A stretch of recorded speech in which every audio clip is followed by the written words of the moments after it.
Chapter 6, July 2nd, 1863. The next morning, Abraham found himself south of town, in a field where large boulders crouched like animals turned to stone. He'd been looking for field headquarters most of the morning. Campfires were scattered about under gray skies. Fog covered the ground. A Union soldier pointed toward an officer standing near an open tent. "Talk to Colonel Chamberlain," he said. The colonel was tall with a tawny mustache. His uniform trousers were rumpled, and he wore a 3-foot sword. When he greeted Abraham, he was mannerly, and if he was surprised to see an old colored man with his mule, he gave no indication of it. Instinctively, Abraham felt that he was someone to be trusted. They spoke for a moment. Then Chamberlain scratched something on a card and handed it to Abraham.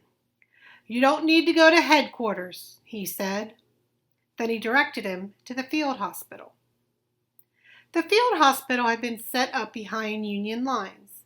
When got there, Abraham reported to a sergeant, who seemed to be in charge. "I'm here to join the army," he said. "You're too old," said the man, who had a red face and a grudge manner. "I don't believe so," said Abraham. "I ain't too old to drive a mule." The sergeant looked up from the table where he was writing something. "Somebody send you?" he asked, really looking at Abraham for the first time. "A gentleman by the name of Chamberlain," replied Abraham. The man looked surprised. "Colonel Chamberlain?" "Yes, sir," replied Abraham, handing him a bit of paper that the colonel had given him. Reading the note, the sergeant asked, "That your mule over there?" "Yes, sir," Abraham said again. "Name's Charity." "Well, congratulations," said the sergeant. "You are now in the ambulance corps." A few minutes later, Abraham was given a blue cap and a canvas cover for his wagon. He wasn't really in the army, they explained later, but he would serve as an ambulance driver, picking up the wounded from the battlefield and bringing them back to the field hospital. Lamar had been marching since before dawn. Now he waited with the rest of his unit in Longstreet's 1st Corps. They marched and countermarched most of the day. It was strange, he thought, looking out over the valley below. Even though all of Lee's army was out there somewhere, no one was to be seen. The Yanks were out there too. He could feel them breathing, feel them waiting. But only the grass moved and the leaves on the trees. Now in the afternoon they stood in deep shade, looking out over a flat green rise up towards Emmitsburg Road. Beyond that, to the south, were 2 hills, Big Round Top and Little Round Top. The Union Army was dug in along the crests of both hills, in possession of the high ground. The sun was burning white hot, the hottest day of the year. In the shade of the trees, the men were quiet, waiting for their orders. Hoofbeats thudded softly as solitary horses moved behind them. Through the dappled shade, Lamar saw Longstreet's black Irish stallion. There was a murmur among them men. Their general, Old Pete, was close by.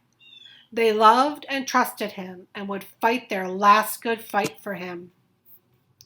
Way off, a band was playing Dixie, but they were playing it slow, not as a bright and sprightly march, but like a hymn.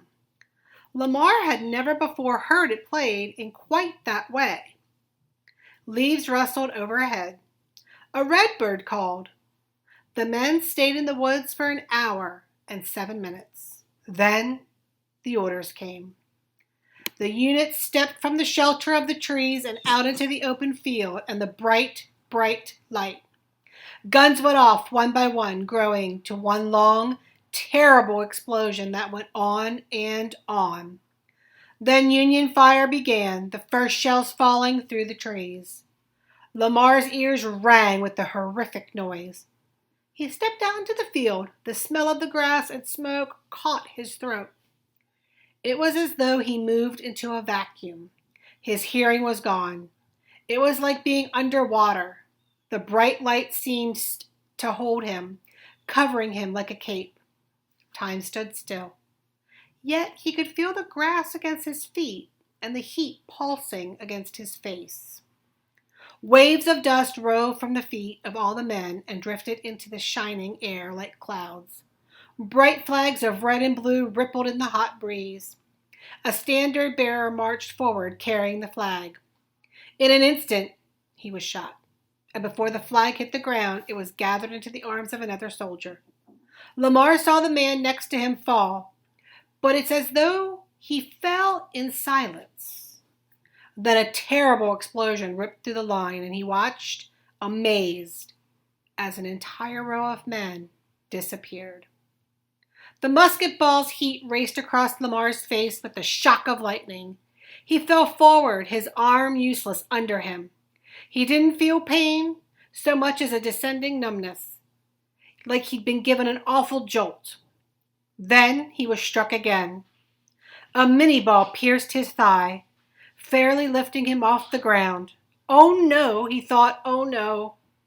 Then, conscious only of the great heat and monstrous noise, he fell and was swallowed up in darkness.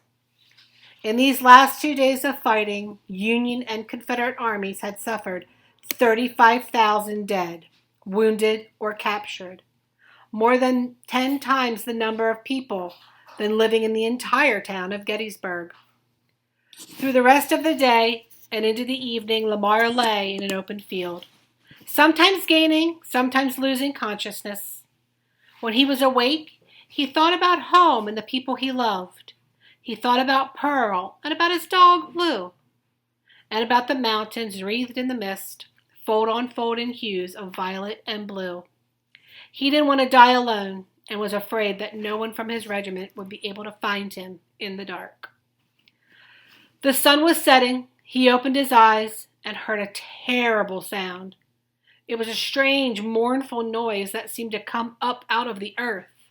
The moaning went on, and then he thought, "Oh, dear Lord, that's my own voice I hear."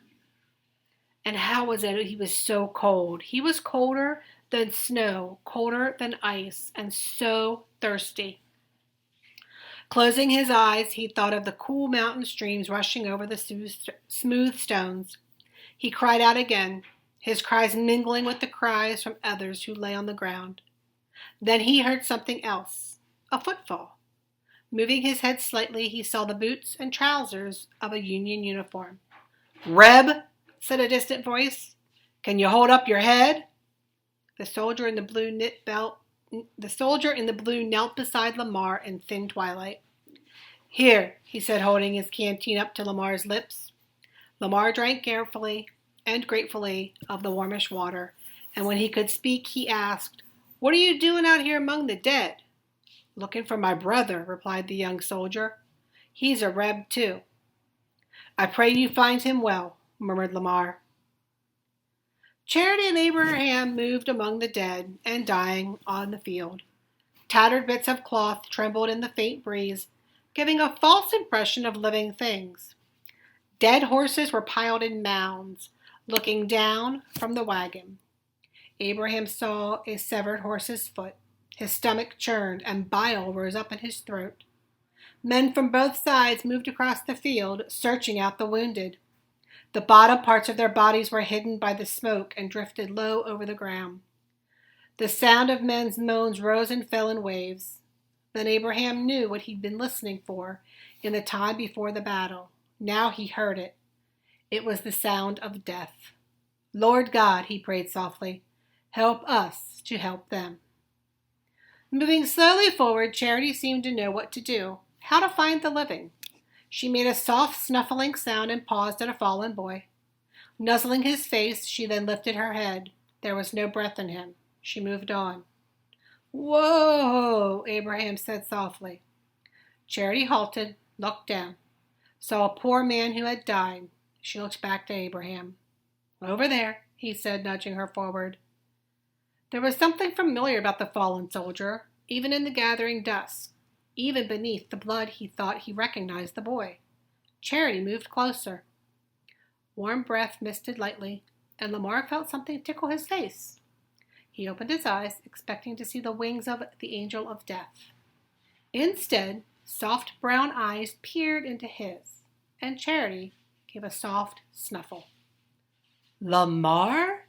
said Abraham softly, getting down from the wagon. "How are you?" "Tolerable," Lamar replied weakly, but just barely. "You gonna be fine," said Abraham. "We'll get you some doctoring." He knew that Lamar would want to be brought to the Confederate field hospital for help, but he was afraid to take him. In order to do that, he and Charity would have to cross Confederate lines. And while he didn't think anybody was much concerned about a solitary colored man burying a wounded rebel, or if they'd even pay any attention to him, he was scared to take the chance. He might never get back. Some fool man just might get in his head to send Abraham back south. He looked at Lamar lying so still and helpless, and his own heart wrenched with sadness. "Come on, Charity," he said softly. "We're going to take this boy back to our side. They will take care of him."